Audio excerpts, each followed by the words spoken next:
title because I was fighting against thermodynamics and he's fighting against corrosion. So we will hear about a new type of fight. We are looking forward to your presentation. Okay, so thank you very much for the nice introduction. So first of all, I would like to ask for the help of the French delegation, since you say that I'm French, right? I would like that you answer me a question, right? So do you think that this picture is nice? For sure. For sure, okay. So everybody normally constituted would think that this is a very nice place, right? So this place is located near Vistec, is 40 minutes away, right? And this is of course great when you go with the professor from outside, that you can bath, enjoy seafood, and this is quality of life, right? So this is the first slide. The second slide look a little bit different, right? So this is in a similar area, right? And this is due to oil spillage. And the question is, what was happening between the first and the second slide? And the answer is corrosion. The only difference between the first and the second slides was oil spillage to the crack of a pipe containing oil, right? That was polluting the beach, right? So now the question is, what can we do as a scientist, right, in Vistec, to help solving such problem? And I will also show how much impact it can have on other aspects, right? So my title is Fighting Corrosion with Smart Polymer, and here I have to apologize because it's not the right title. The right title should be Fighting Corrosion with Smart Vistec Students, Preparing Responsive Polymer. It was too long, right? So I just abbreviate. So what we do in my lab, so the lab is called Colloid and Organic Materials Laboratory, so cool lab. We are interested in sustainable polymer chemistry. So before, when I was in the Max Planck Institute, we were developing it was mostly colloid chemistry. I switched more to polymer chemistry after studying a little bit the research landscape in Thailand. So I checked the last 2 years publication of all the polymer chemists. And what I found out is there is very, very few work about real chemistry on monomer and polymer. So many people are just blending, right? But there is an urgent need to do a little bit more deeper chemistry. So we switched to this type of chemistry.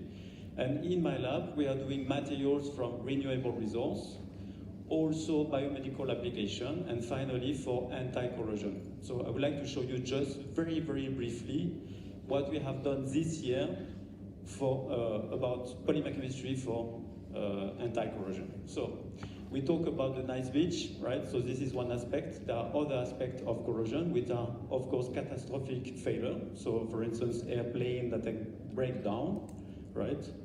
And the second thing, which is, of course, normally convincing for the industry, is the cost of corrosion. So this can be more or less calculated in every country.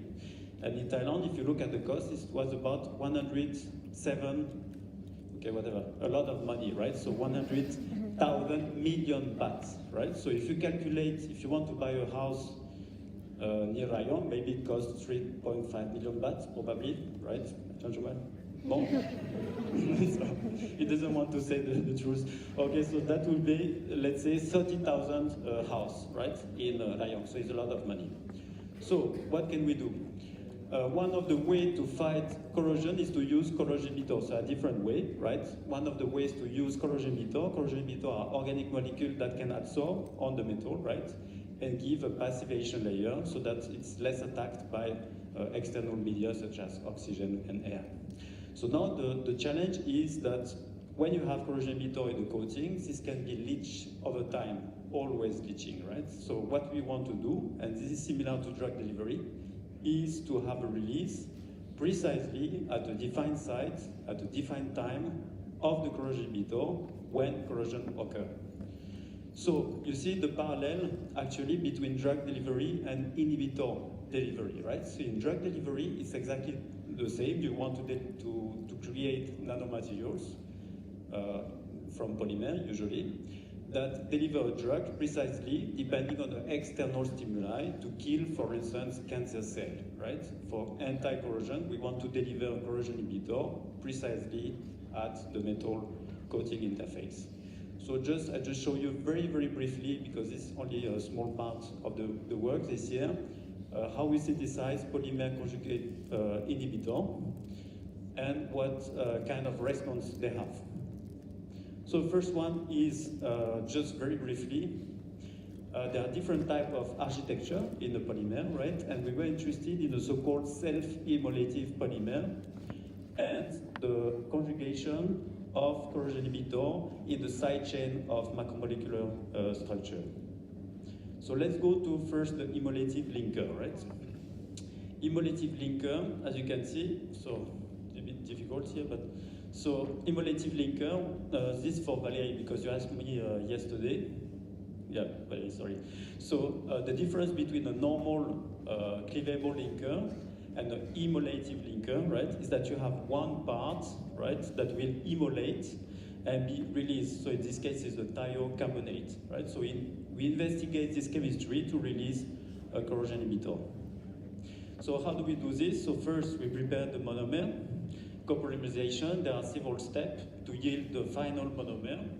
You can see that there is the self-immolative linker here, and here is the corrosion inhibitor, so the molecule that you want to release. It's called tryptamine. So now let's have a look at how does it work, right? So suppose that you make the polymer, we synthesize in the lab, we make a coating on a metal, and we want to study the release of the corrosion inhibitor in time with different conditions, right? So what you found out is that if you have a normal medium, so not neutral medium, you have almost no release, right? And when you use a reducing agent, so to cleave this immolative linker, you can release tryptamine, so the corrosion inhibitor, over time, right? So these are release measurements from the film.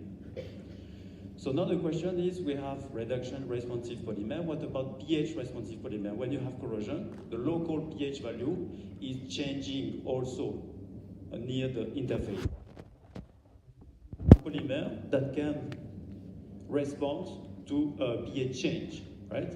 So in this case, what we have done is, again, we synthesize a new polymer with a so-called thiopropionate linkage here, that can also be cleaved under acidic condition to yield the corrosion inhibitor.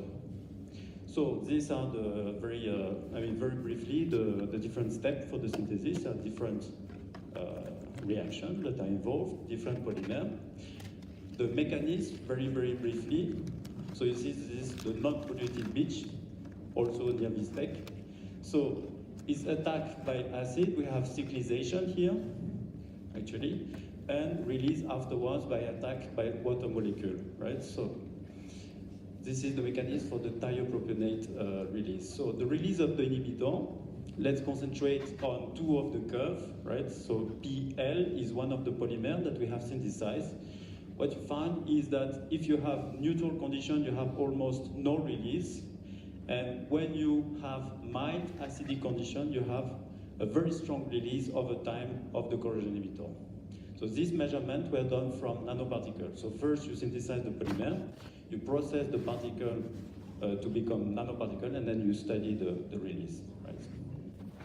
So we found out that it's pH dependent. What was very interesting also in this case is that the corrosion inhibitor can be chelated.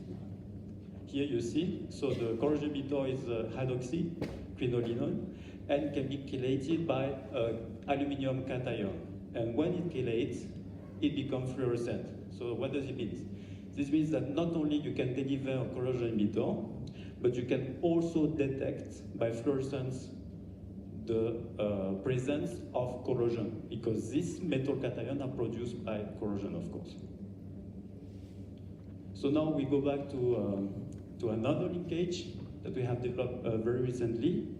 So it's also preparation of the monomer. So you see that again we prepare a new monomer. So this is a completely new linkage for the delivery of drugs or corrosion inhibitor. It's called amiamidol. And this is very, very interesting because you saw that the release profile before were very fast at the beginning, right? In this case, we can achieve really sustained release, right? So you see it's almost linear over time, and this is a very long period of time, yeah? So what we have done also, we start now to use this polymer to make coating and to make real corrosion tests, like salt spray tests. We do also electrochemical measurements. And the first measurement indicate that we could decrease the corrosion rate compared to standard polymer coating by 7 in this case, with this polymer. So very shortly, you saw that it's very short, I'm sorry, it's only one part of the work, so I have to apologize to my other student because I show only one very small part. Next time I can show the rest. Yeah. So we developed emulative linker for the fast release upon reduction. We we show that it's possible to conjugate via thiopropionate also for pH responsive release. Also early detection of corrosion by sensing, of fluorescent sensing. And finally, we achieve sustained release through this aminol ether. Yeah. So of course I have to thank the students, I say. One of them, Victor, was for instance also co-author in the paper, in the ChemCom that I've showed before. So I'm very happy that French students actually are coming to VISTEC for many reasons. So we'd like to thank you for this. And of course, I would like to thank you for your attention.